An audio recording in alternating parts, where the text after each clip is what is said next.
Buenos días a todos los presentes, profesores, autoridades, señor decano, ayudantes y todos nuestros queridos alumnos de la Universidad Alberto Hurtado. La Facultad de Derecho de la Universidad Alberto Hurtado se enorgullece en darles la bienvenida a este primer evento que comienza el ciclo de charlas y conferencias de la visita de nuestro ilustre invitado, el profesor Frederick Schauer. Y ahora, para comenzar este evento, los voy a dejar con el señor decano, el profesor Pedro Irureta, que les va a dirigir algunas palabras de inicio para este ciclo de conferencias. Señor decano, por favor.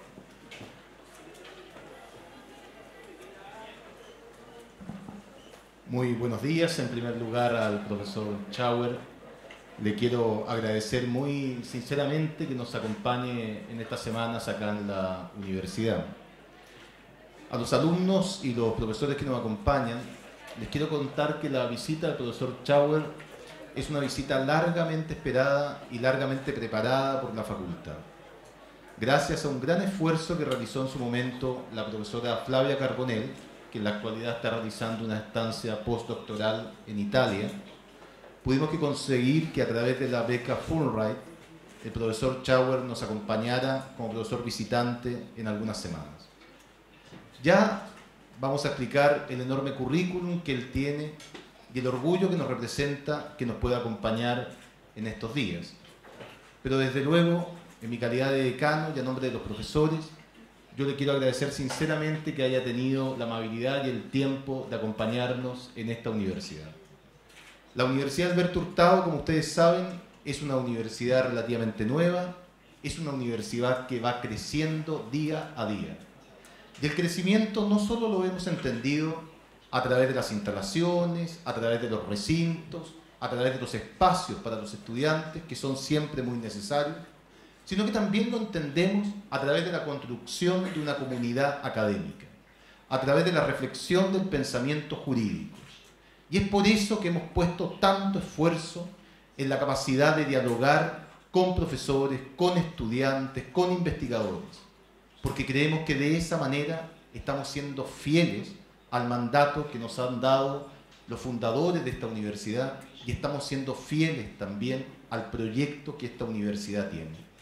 La universidad no solamente son sus edificios y sus espacios físicos, es también y sobre todo la comunidad académica de los estudiantes, de los profesores, de los investigadores que son capaces de dialogar. Por eso nos regocijamos tanto que el profesor Schauer nos acompañe hoy día. Un pensamiento de punta, una persona que ha reflexionado los temas jurídicos y de filosofía del derecho de manera muy intensa, ampliamente conocido en la comunidad de los abogados y de los investigadores. Creemos que a través del diálogo y la conversación con él, mucho más fluida que una mera charla, vamos a tener la oportunidad de verlo a través de los pasillos de la facultad. Está ahí en una oficina también en la cual los profesores vamos a tener un contacto directo con él. Creemos que podemos realizar un aporte decisivo al proyecto académico que es la facultad. Muchas gracias por acompañarnos. Nuevamente, profesor Schauer, muchas gracias por estar hoy día acá y espero sinceramente que la charla de hoy sea el inicio de un conjunto de instancias en que podamos dialogar y reflexionar los temas que él nos plantea. Muchas gracias.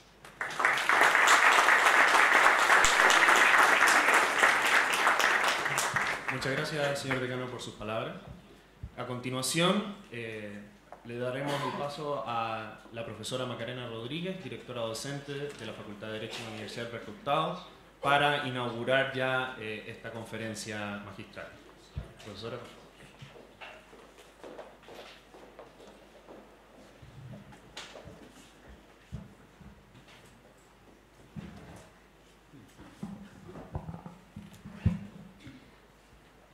Vamos a hacer esta presentación en inglés, los que quieran usar la traducción simultánea.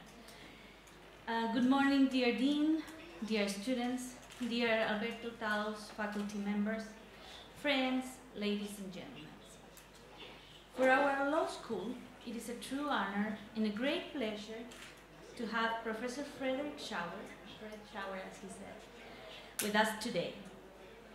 First of all, we would like to sincerely thank you, Professor Schauer, for accepting our invitation and give our special acknowledgement to the Fulbright Specialist Program for making this visit possible. We appreciate the trust that we have been placed on our proposal and institution. Professor Schauer is without a doubt one of the leading American scholars of jurisprudence and legal process. His academic production is vast, thorough, and well-renowned. It includes works on topics such as freedom of speech, constitutional theory, rule-based decision-making, legal interpretation and reasoning, law of evidence, the role of the judiciary, and transparency.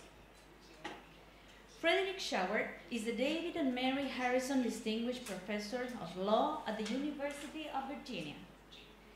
He is also Frank Stanton Professor of the First Amendment Emeritus at the Kennedy School of Government, Harvard University, where he taught from 1990 to 2008, served as academic dean and acting dean, and also taught courses on evidence and freedom of speech at the Harvard Law School. Previously, Mr. Schauer was Professor of Law at the University of Michigan and has also been visiting Professor of Law at the Columbia Law School, Fischel Neal Distinguished Visiting Professor of Law at the University of Chicago, Morton Distinguished Visiting Professor of the Humanities at Dartmouth College, Distinguished Visiting Professor at the University of Toronto, Distinguished Visitor at New York University, and James Goldcutler Professor of Law at the College of William and Mary. In 2007-2008, he was the Eastman Professor of Oxford University and a Fellow of Balliol College, a Fellow of the American Academy of Art and Science, and former holder of a Guggenheim Fellowship.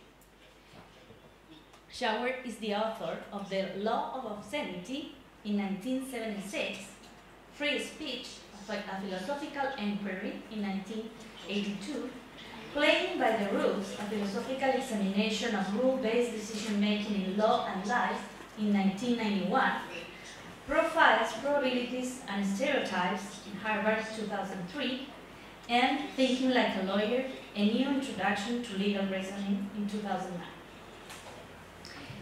He is also the editor of Carl Lewin, the Theory of Rules in Chicago 2011, and co-editor of the Philosophy of Law in 1996, at the First Amendment in 1995. Schauer was founding co-editor of the journal Legal Theory, has served as the chair of the section of Constitutional Law of the Association of American Law Schools, and of the Committee of Philosophy and Law of the American Philosophical Association.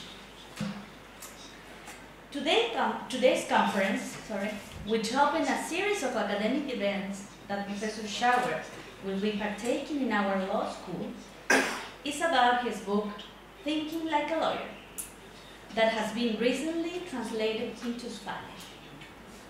The argument presented in his book goes as follows. For a first year law students, it is often difficult to figure it out what is to think like a lawyer. It is to learn a bunch of legal rules. Is it to know what judges have said about certain issues? Is it to know what to do inside courtrooms?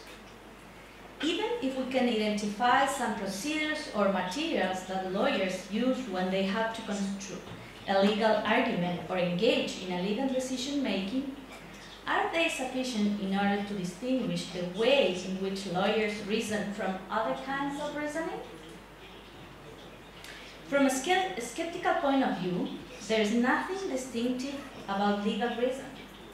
Judges and lawyers, just like every human being, reason on the basis of their ideology, attitudes, politics, and policy preference. Policy choices and various non-legal attributes would explain, according to the skeptic, legal arguments and outcomes. One way of approaching this legal skeptical challenge is to consider just how much is explained by the fact that judges and lawyers are human beings, and just how much is explained by their specialized training and roles. On this regard, it would be necessary to ask, is there a form of reasoning that is distinctively legal reasoning? In fact, law schools aspire to teach their students how to think differently from ordinary people and differently from members of other professions. Maybe the first step in exploring legal reasoning is to notice, on the one hand, that law is not a closed system. Unlike chess, not all moves in legal arguments are set at the outset. On the other hand, that even if we can find concentrated in law some modes of reasoning, they are not, at the end of the day, forms of reasoning that cannot be found outside legal system.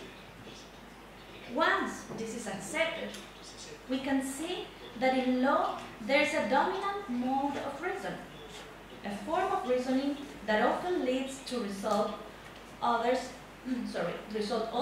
than what would be otherwise, seems to be best all things considered outcome for the case at hand. What is then? What distinguishes legal reasoning? So please join me in welcoming Professor Schauer and his conference, Thinking Like a Lawyer.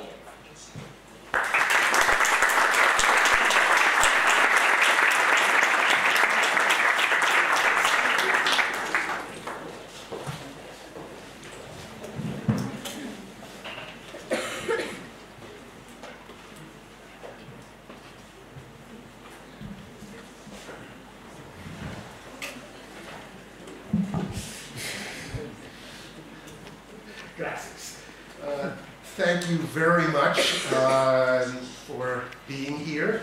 I want to start, before I begin the substance, to thank Alberto Hurtado University for hosting me for the next 3 weeks. I'm very much looking forward to being here.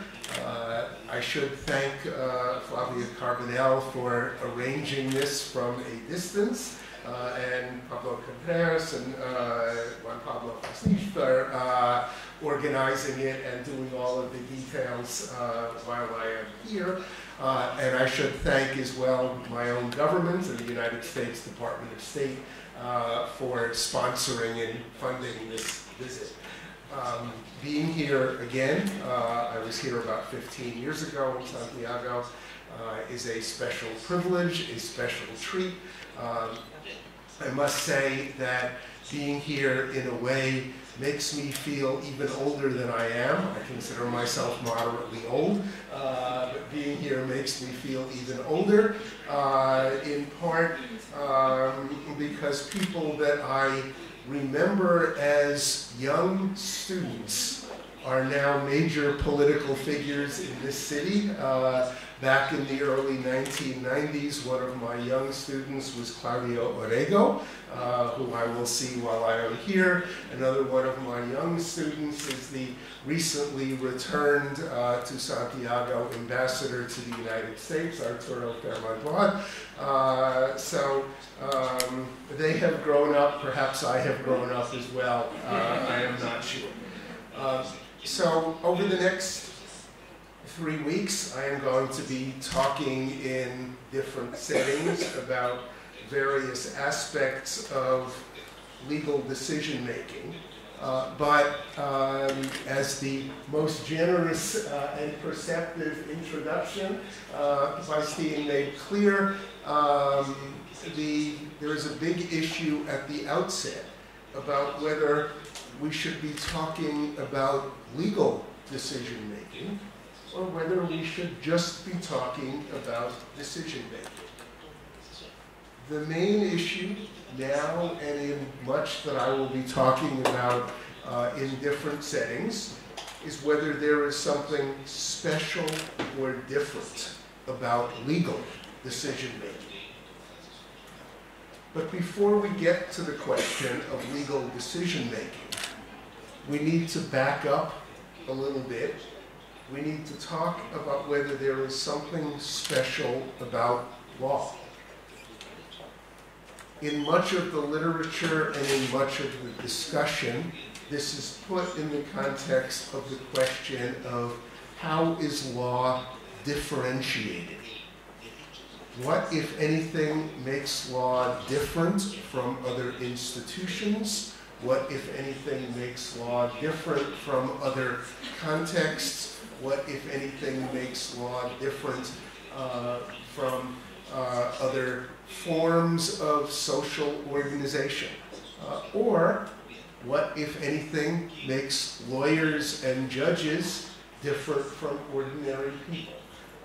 Are they just people? Are they just human beings? Or is there something special about lawyers and special about judges? So let me suggest a number of possibilities or theories by which we might think of law as differentiated. One we can call sociological differentiation. And I use the term from the German social theorist Niklas Luhmann, L-U-H-M-A-N-N. Luhmann, a sociologist and social theorist, is best known for his theory of social differentiation. That although we might have started in organizing a society with people who were essentially all the same and had similar and overlapping tasks, over time things become more specialized. And as things become more specialized, the specialized professions, the specialized disciplines, the specialized areas of inquiry become even more specialized and build their own almost unique differentiated environments.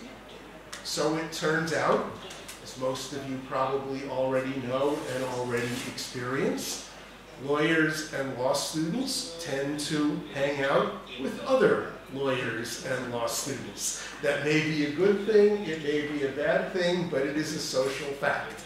And as lawyers and law students and judges hang out with and spend their time with other lawyers and law students and judges, they begin to speak a particular language that is their own. They have their own ideas, and at some point it becomes even more difficult for them to talk to what we might call normal people or ordinary people.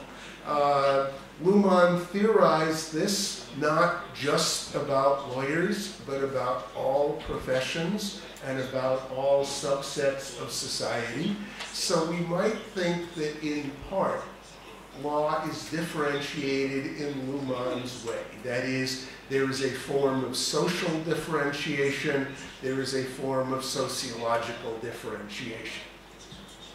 I'm not going to say anything more about this. It requires the skills of the sociologist, which I do not have. It requires the skills of the psychologist, which I do not have. But it is at least worth thinking about the way in which different disciplines and different professions might achieve their differentiation, their distinctiveness, their difference from other things precisely in this sociological way.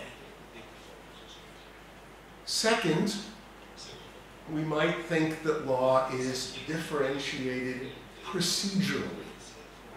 That is, law makes decisions with different procedures, with different forms of institutional design than we see in other environments. Law is, more than many other decision-making environments, adversarial, argumentative, in ways that annoy some people and thrill others, but there is something essentially adversarial in terms of law's procedures, and many of law's procedures are built on law's adversarial dimensions. If I were to ask you to think about how many different interests there are in society, or how many different points of view there might be on any particular social or political issue. You might be able to come up with 5 or 10 or 12 different points of view or different positions or different interest groups.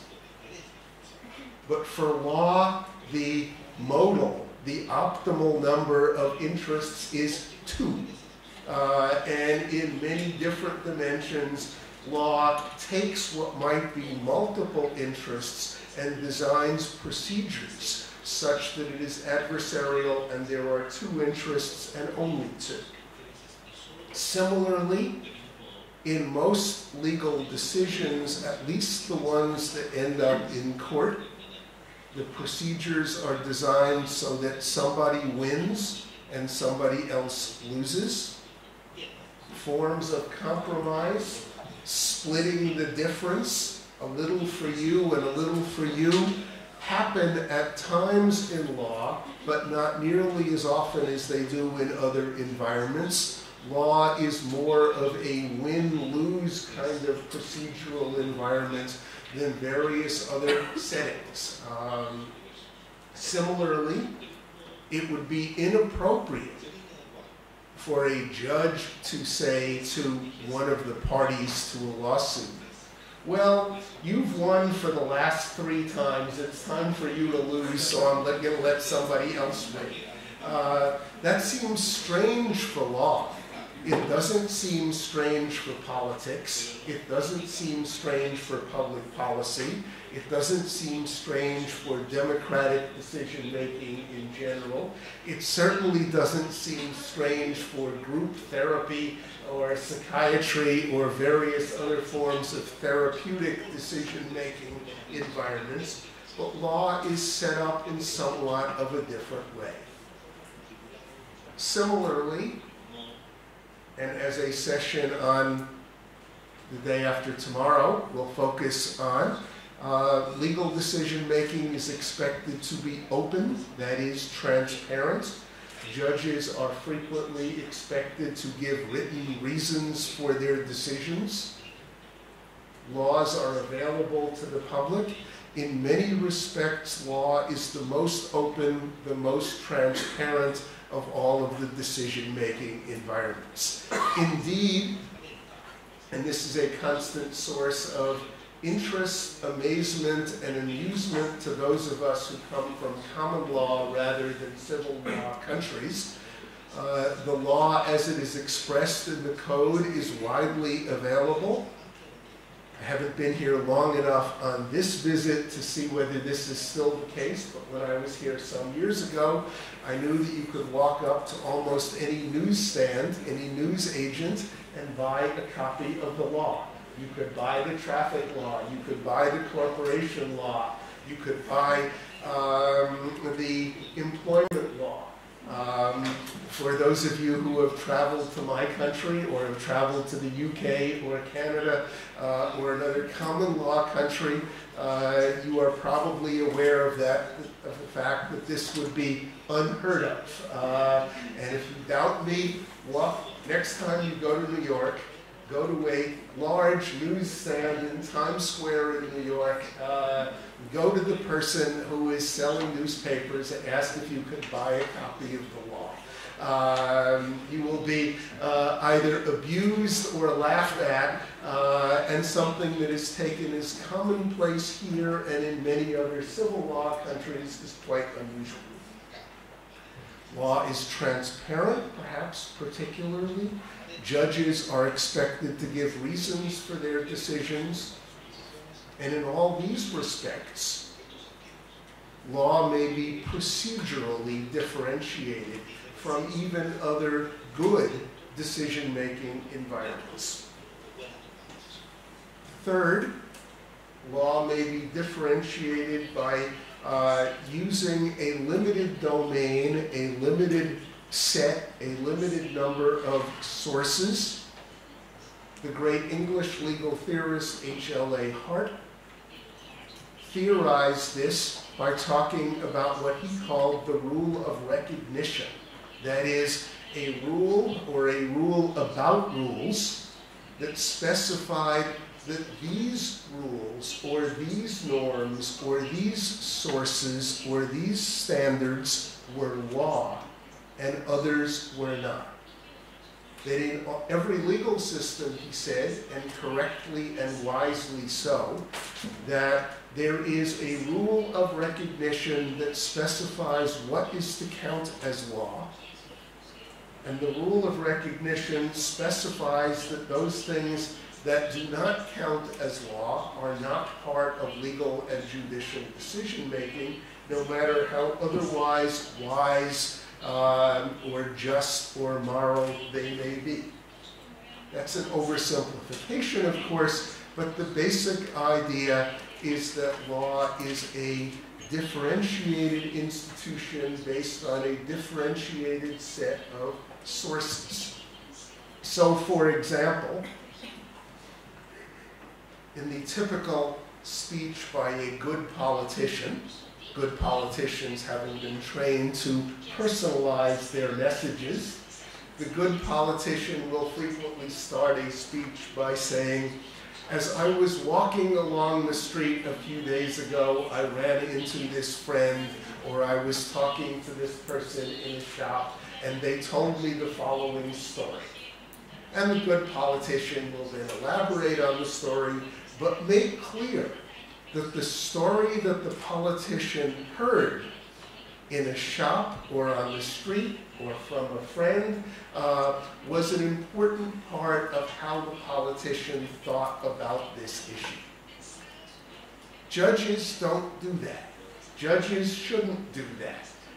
And we normally think that, well, that even if they do it in their heads, even if they do it in their minds, there's something inappropriate about them saying so. Judges, unlike politicians, are supposed to base their legal decisions on the law, whatever that means, but the law is something different from the full range of otherwise socially accepted, otherwise good sources for decisions. They may be, those other sources may be political, they may be moral, they may be religious, they may come from a whole range of other places.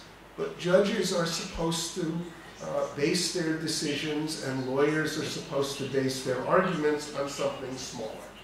And in that respect, law is a source-based or source-differentiated institution. Law also, fourth, may be peculiar in the fact that it relies quite heavily on force. I'm going to be talking about this in other settings over the next couple of weeks. I'm just finishing a book on this, but there is something important about law that is about making people do things that they do not want to do.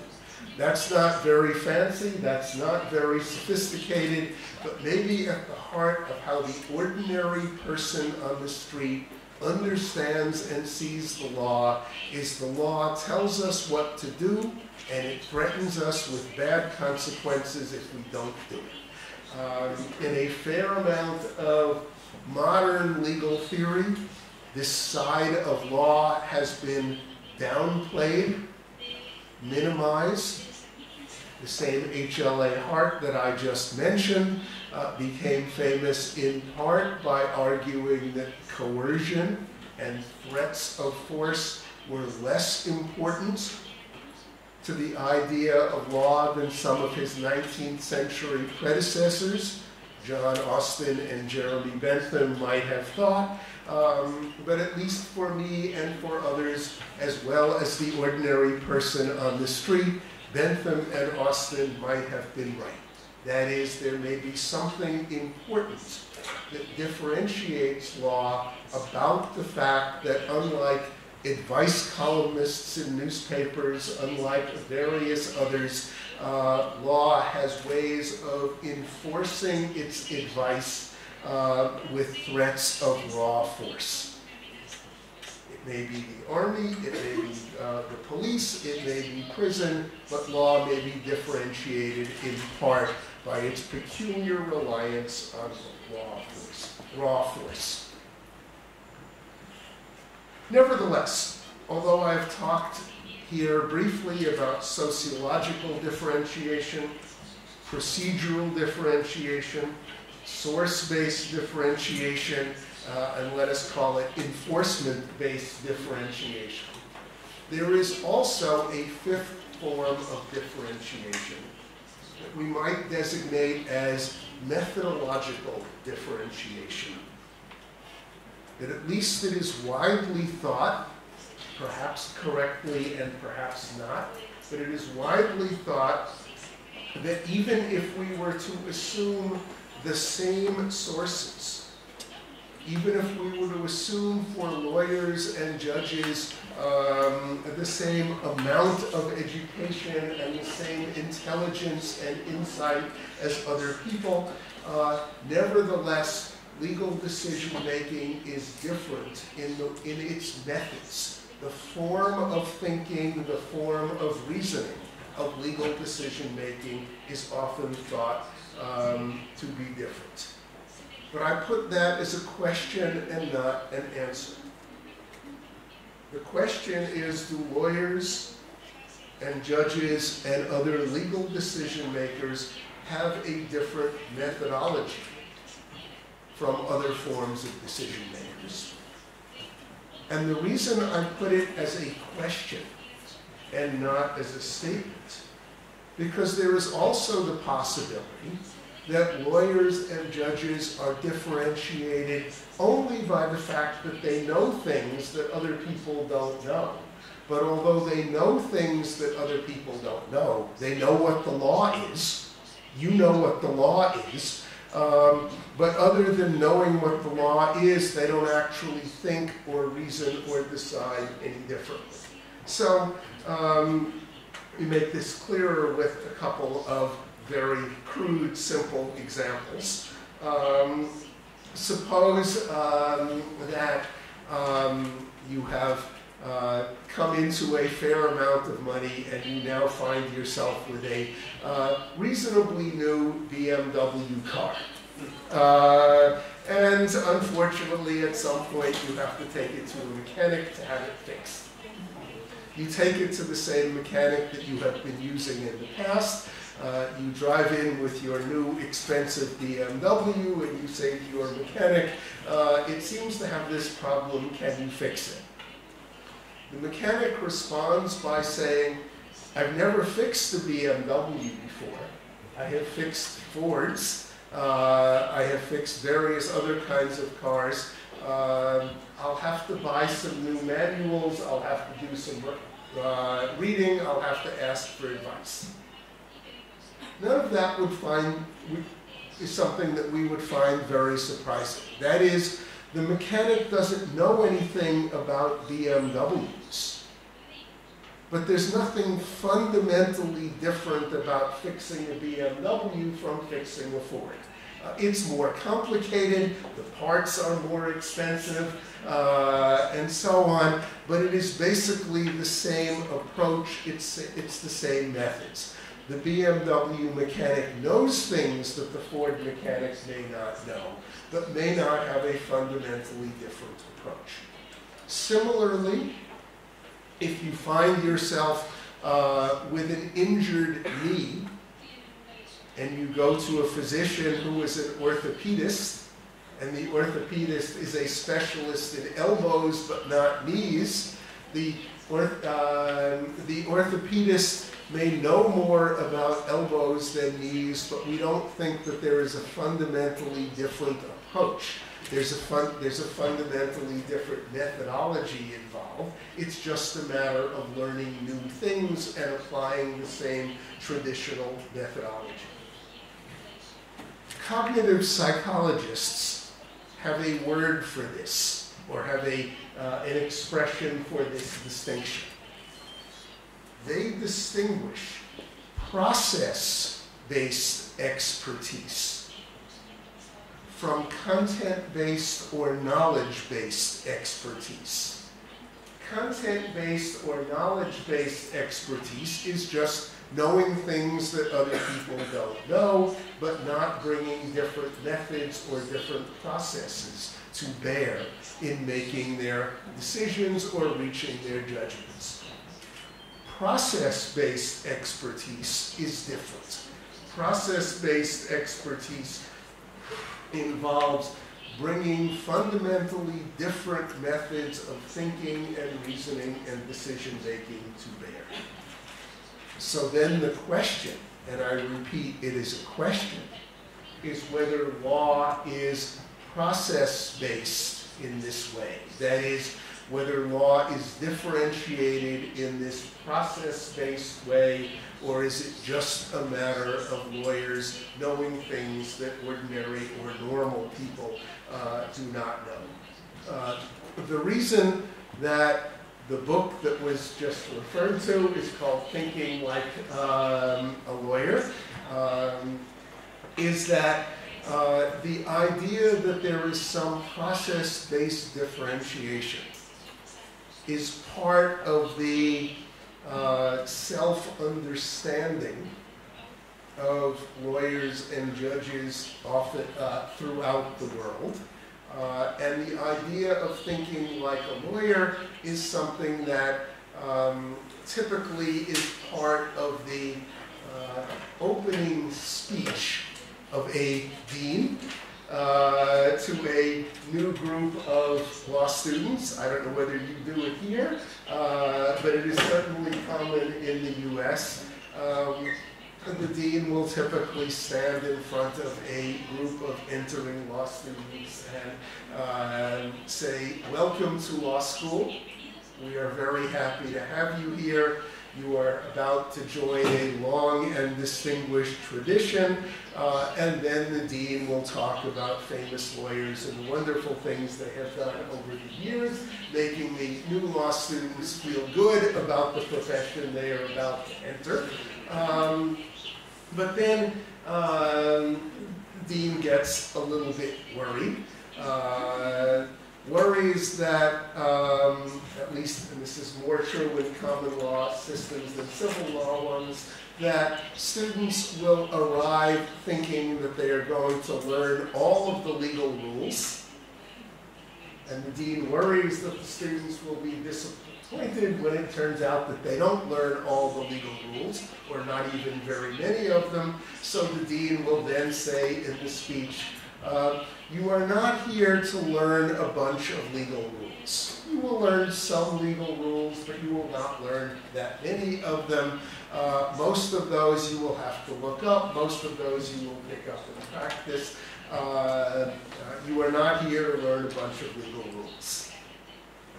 Then the dean, still worried that students come thinking that they will learn, while they are law students, how to actually be lawyers, including things like how to argue in court and how to write a contract or write a trust or where to stand in the courtroom, and that law students will not learn very much of this, will then say, well, I should also say studying law is not about learning about how to behave in a courtroom or how to give an argument or how to read a legal document, again, hoping to immunize the dean against the expected criticism when there is less of this than the students expect.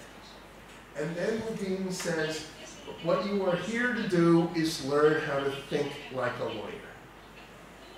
Some of you will use this in law practice, some of you will use this in politics, some of you will use this in business, some of you will use it in various other things, but regardless of what you actually do, you will hear, while you are studying law, learn the particular methods and processes of legal thinking.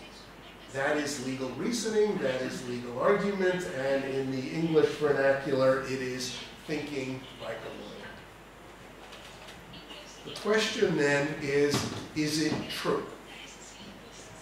That is When the dean talks in this form on the first day of law school, is the dean saying something that's actually true? Or is the dean maybe lying, puts it a little bit too harshly, but just giving a particularly romantic view that may not comport with reality? Noted, there is a skeptical view that says this is all a big lie. That judges and lawyers are human beings. They make decisions they would have made without the law. They make decisions they would have made without legal training. And then they dress it up in a special language. They dress it up in legal rules. They dress it up in fancy terminology, but basically this is just ordinary, everyday, all things considered decision-making. That's the skeptical view. It is a skeptical view associated in part going back to the late 19th century with the German legal theorists of the Freirechtsschule, the free law school,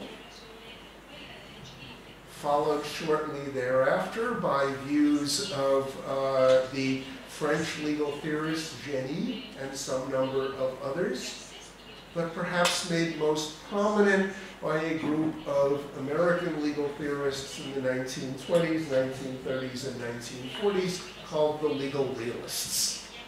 They were skeptical. Jerome Frank, who later became a judge, was perhaps the most skeptical of all. He thought that most legal decision-making was rationalization. That is, a judge reaches the decision that he or she would have reached were he or she not a judge at all, just based on listening to all of the facts, and then having reached the decision, tries to locate the legal rule or the legal argument or the legal principle that would support a decision made on other grounds. That's the fundamental idea of legal realism. We find traces of it in Oliver Wendell Holmes in the US. We find more than traces of it in theorists such as Carl Llewellyn and Jerome Frank and some number of others. It may be true, it may be false, but that's the skeptical view.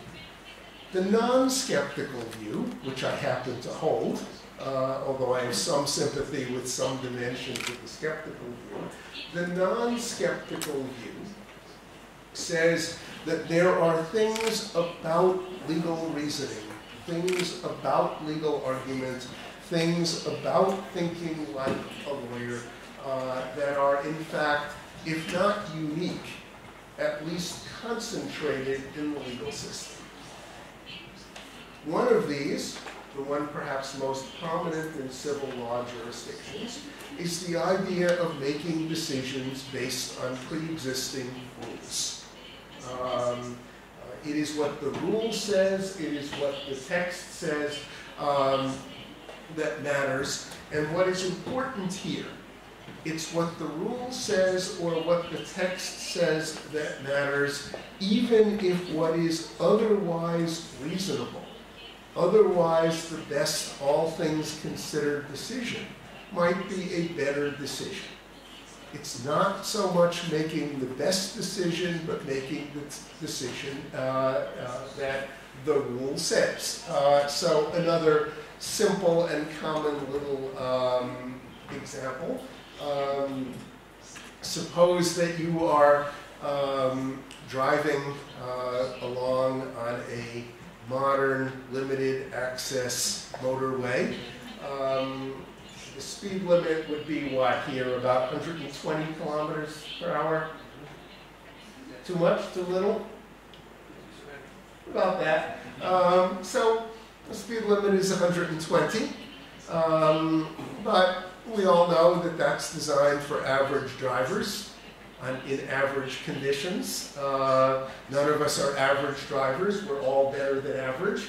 And in fact, there are actually studies that indicate that about 80% of drivers think that they are better than average. And we're driving in a new car. on a Sunday morning. There are very few cars on the road. The weather is perfect. It is dry, and you're driving at 140. You're driving perfectly safely in your new BMW on a clear, dry, traffic-free Sunday morning at 140. You look in the rearview mirror and you see the flashing lights of a police car.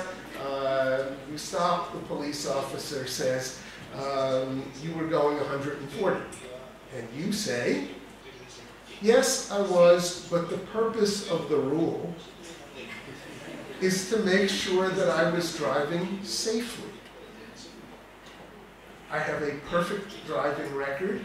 You can look it up. This is a new car capable of going safely much faster than this.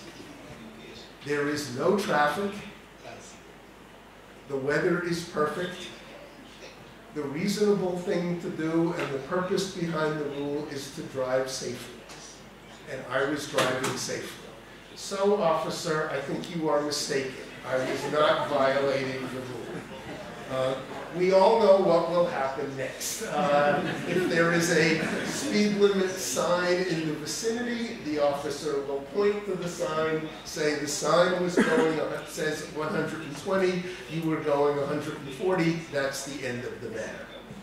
Now, in this example, of course, I've used a police officer and not a lawyer, but I use the example in order to stress the fact that sometimes the decision indicated by a rule is not the same as the best decision. There is a difference between what the rule says. After all, rules are general. Rules, as Aristotle put it, are designed for the herd. But in particular circumstances, the rule might not give the best answer. It may be that there is something special about law, something special about judging, something special about legal decision-making that says that it is the rule that governs, it is the code that governs, not what is otherwise in this situation, on these facts, the best, all things considered decision.